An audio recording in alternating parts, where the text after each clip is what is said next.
Hello students, हम कर रहे हैं फाइनेंशियल अकाउंटिंग। फाइनेंशियल अकाउंटिंग के अंदर हमारा चैप्टर नंबर फर्स्ट चल रहा है। चैप्टर नंबर फर्स्ट का आज का लेक्चर नंबर 4 है। लेक्चर नंबर 3 के अंदर हमने accounting conventions, accounting concept and accounting principle के बीच में क्या डिफरेंसेस हैं वो देखा था, और अकाउंटिंग कन्वेंशंस कौन कौन सी होती है वो हमने अच्छे से समझा था। आज के लेक्चर के अंदर हम अकाउंटिंग कॉन्सेप्ट यानी कि लेखांकन अवधारणाएं कौन कौन सी होती हैं वो देखेंगे और उसको अच्छे से समझेंगे। थोड़ा सा आपको प्रॉब्लम हो सकता है क्योंकि पावर कट ऑफ है, ठीक है। मुझे प्रॉब्लम इसलिए नहीं है क्योंकि मौसम तो बढ़िया है। अब वहाँ रिकॉर्ड कैसा हो रहा है कैमरे में वो तो आप ही बताएंगे, तो कमेंट करके ज़रूर बताना कि बिना लाइटिंग के कैसा रिकॉर्ड हो रहा है। ओके, अच्छा, गर्मी इसलिए नहीं है क्योंकि बाहर बारिश हो रही है, और बारिश हो रही है इसीलिए पावर कट ऑफ हुआ है। खैर, इन चीज़ों को रहने देते हैं, यहाँ देखते हैं, पढ़ाई पर ध्यान देते हैं। अकाउंटिंग कॉन्सेप्ट, लेखांकन अवधारणाएं। तो मैंने आपको बताया था कि पहले कोई भी एक परंपरा जो होती है वो आगे जाके अवधारणा बनती है। तो ऐसे कैसे बहुत सारी लेखांकन परंपराएं थी, बहुत सारे अकाउंटिंग कन्वेंशंस थे जो आगे जाके फिर कॉन्सेप्ट बन जाते हैं, अवधारणा बन जाते हैं। परंपरा यानी कि कन्वेंशंस जब कॉन्सेप्ट बनती है तो उसके कोई सबूत, कोई एविडेंस, कोई साक्ष्य नहीं होते हैं, कोई प्रूफ नहीं होता है कि ऐसा क्यों हो रहा है। बस वो चलन में आ जाता है, प्रचलन में इतना होता है कि लोग उसको इतना यूज करने लग जाते हैं कि वो परंपरा, वो कन्वेंशंस जाके आगे कॉन्सेप्ट बन जाती है, अवधारणा बन जाती है। अब अकाउंटिंग में भी ऐसे ही होगा, बहुत सारे अकाउंटिंग कॉन्सेप्ट है जो आगे जाके अकाउंटिंग कन्वेंशंस है जो आगे जाके अकाउंटिंग कॉन्सेप्ट बन गए। तो अकाउंटिंग कॉन्सेप्ट यानी कि लेखांकन अवधारणाएं कौन कौन सी होती है, 1 बाय 1 मैं आपको अच्छे से समझाता हूँ। तो सबसे फर्स्ट नंबर पे आती है हमारी, और इसी के बेस पर फिर आगे अकाउंटिंग प्रिंसिपल बने हुए हैं। तो इनको अच्छे से समझना, एग्जाम में भी ये पूछे जाते हैं, ठीक है। और अकाउंटिंग को समझने के लिए भी बहुत इंपॉर्टेंट है। ये थ्योरेटिकल पार्ट नहीं है बेटा, ये कॉन्सेप्ट पढ़ रहे हैं हम, ओके। और कॉन्सेप्ट अच्छा होगा तभी तो प्रैक्टिकल कर पाएंगे। तो इसमें सबसे फर्स्ट आता है separate entity concept. Separate entity concept, ये अगर आप मेरे से पढ़ाई कर रहे हैं, इस YouTube पे मेरे से जुड़े हुए हैं, तो कहीं ना कहीं किसी न किसी वीडियो के अंदर, बेसिक लेक्चर के अंदर मैंने ये ज़रूर बताया होगा सेपरेट एंटिटी कॉन्सेप्ट के बारे में। सेपरेट एंटिटी कॉन्सेप्ट को हिंदी में पृथक अस्तित्व की अवधारणा बोलते हैं। पृथक अस्तित्व की अवधारणा, सेपरेट एंटिटी कॉन्सेप्ट हमें ये बोलता है कि बिजनेस अलग है और बिजनेसमैन अलग है, यानी कि व्यापार और व्यापारी दोनों अलग हैं, पृथक हैं, डिफरेंट है।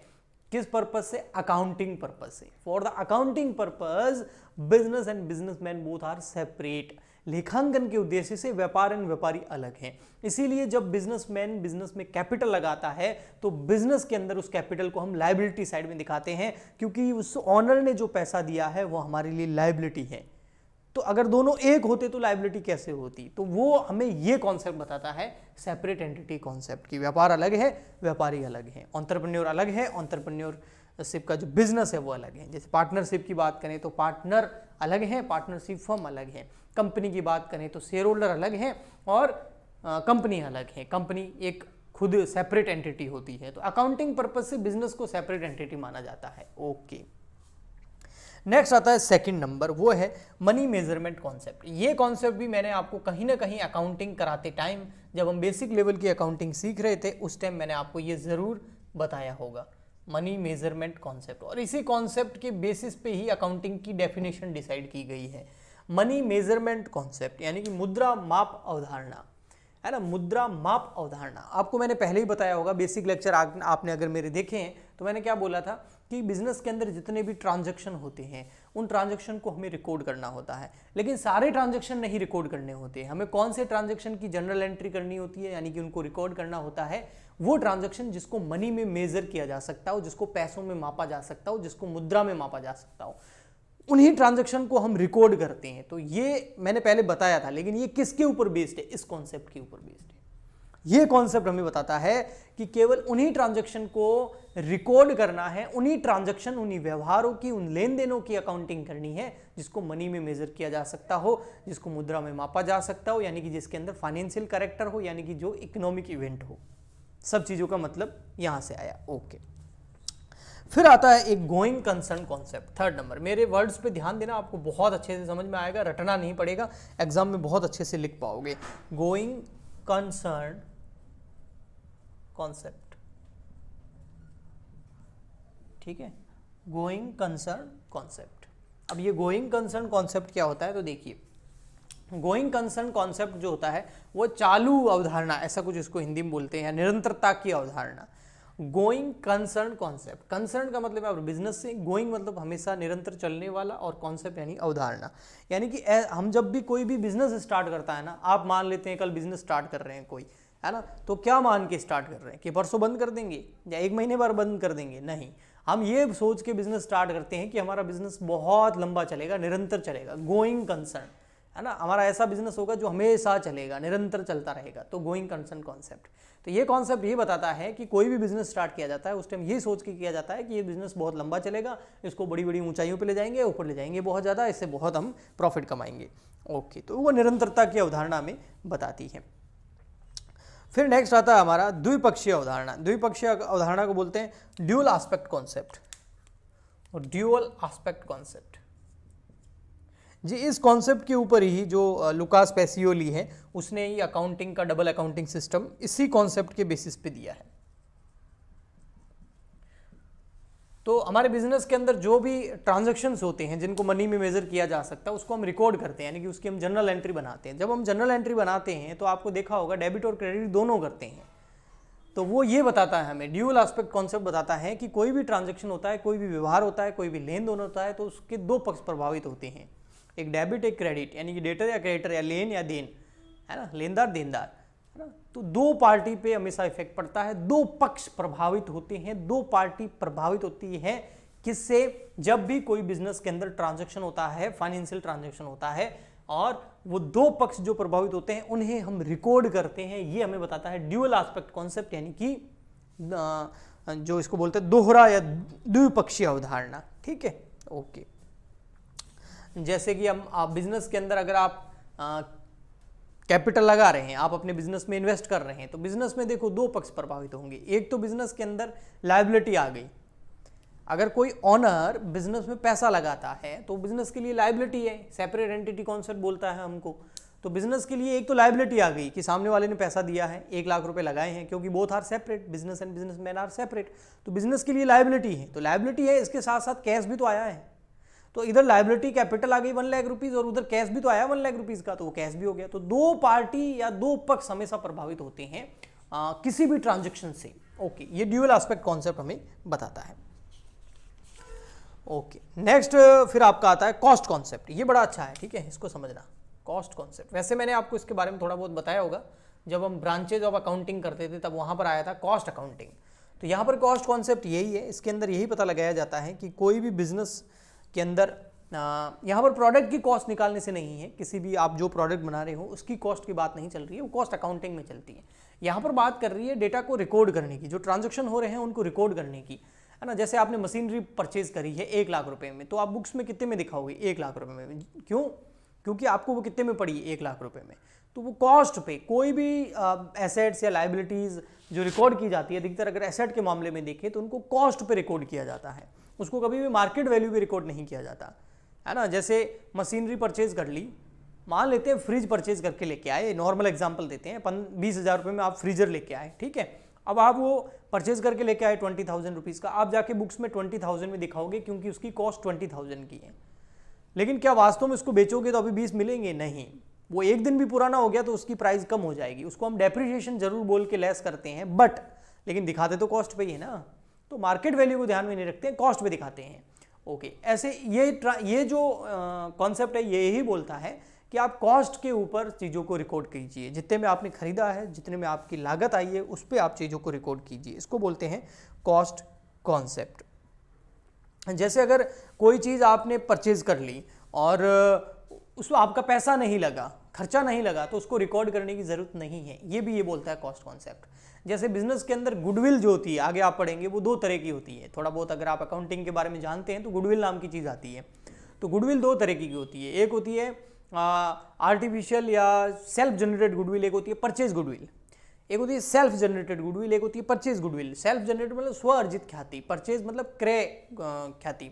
तो सेल्फ जनरेटेड जो गुडविल होती है ना, वो पैसा देके खरीदी नहीं जाती है, वो बिजनेस में जब मेहनत करते हैं, जैसे अपना कॉमर्स वाले गुरुजी अगर मेहनत करेंगे, अच्छे से आपको पढ़ाएंगे, तो इसकी गुडविल अपने आप ही हो जाएगी। तो मैंने किसी से कॉमर्स वाले गुरुजी नाम परचेज नहीं किया है, तो ये सेल्फ जनरेटेड गुडविल है, इसके लिए मैंने किसी को भी पैसा नहीं दिया है इस नाम को, इस गुडविल को बनाने में।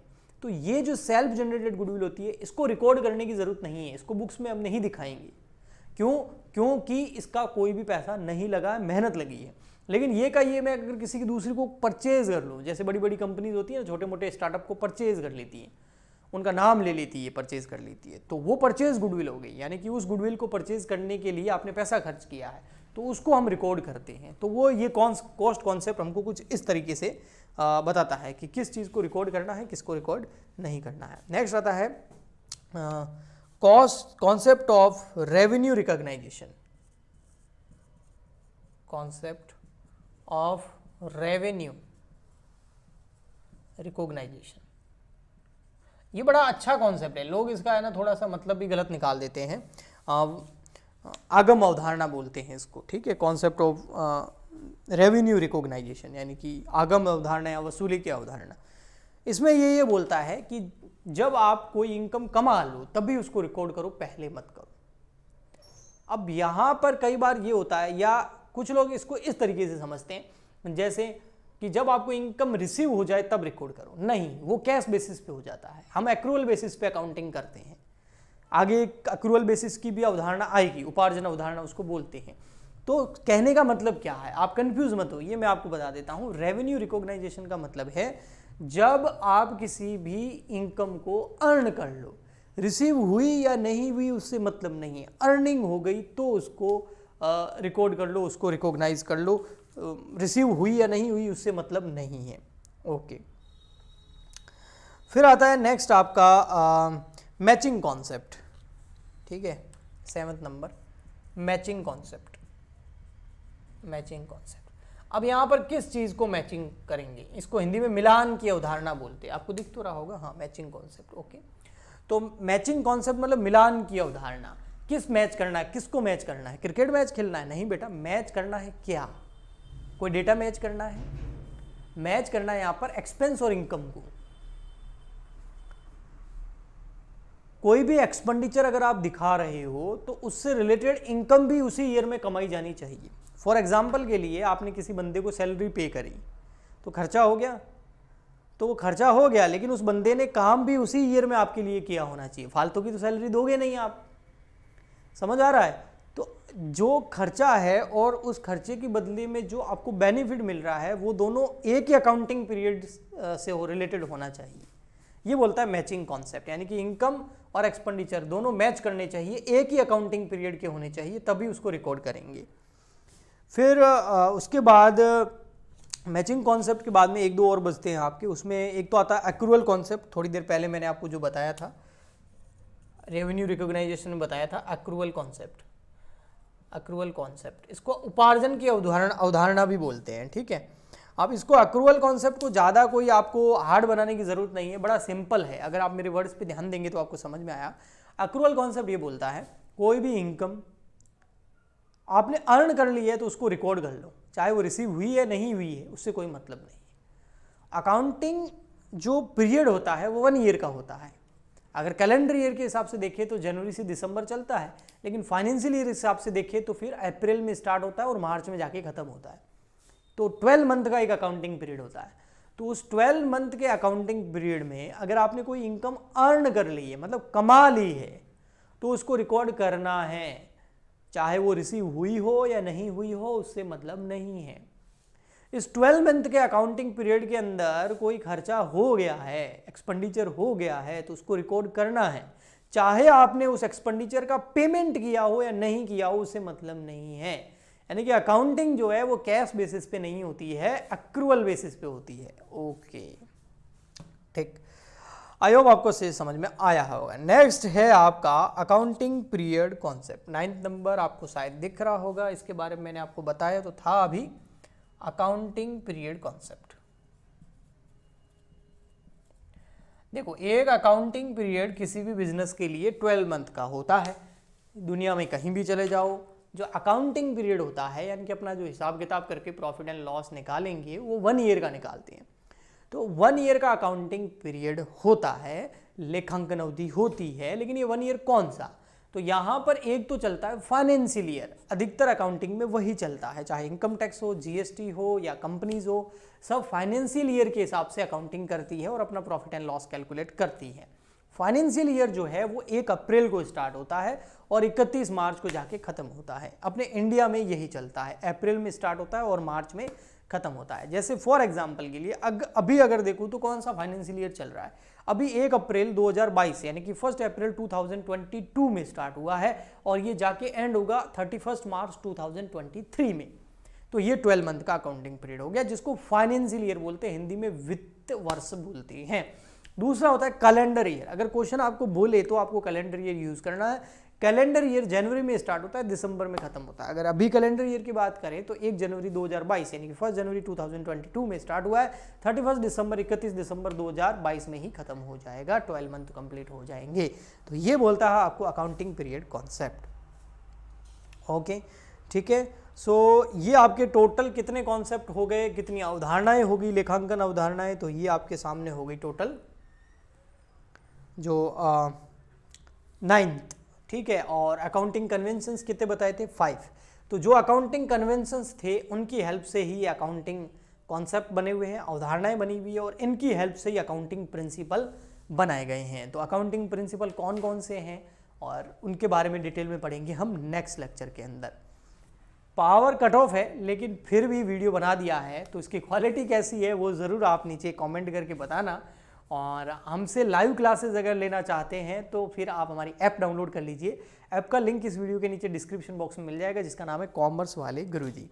इसके अलावा आप मुझे टेलीग्राम पे ज्वाइन कर सकते हैं। टेलीग्राम आईडी हमारी है @CWG4BCom, @CWG4BCom, ये टेलीग्राम आईडी है। अगर आप इंस्टा पे ज्वाइन करना चाहते हैं तो इंस्टाग्राम आईडी है कॉमर्स वाले गुरुजी, कॉमर्स वाले गुरुजी, यही इंस्टा आईडी है और इसी नाम से जो है हमारा ऐप भी है, ठीक है। तो वहाँ पर आप लाइव क्लासेस ले सकते हैं, पेड क्लासेस है लेकिन रीजनेबल रेट के अंदर आपको मिल जाएगी। कॉमर्स वाले गुरुजी एक्चुअल में CWG जो है उसकी फुल फॉर्म है, C मतलब कॉमर्स, W मतलब वाले, G मतलब गुरुजी। बताता रहता हूँ हर बार, आपको ध्यान रहेगा, ठीक है। बाकी लाइक शेयर सब्सक्राइब जरूर कीजिएगा। हम मिलते हैं नेक्स्ट वीडियो में, तब तक के लिए goodbye and thank you.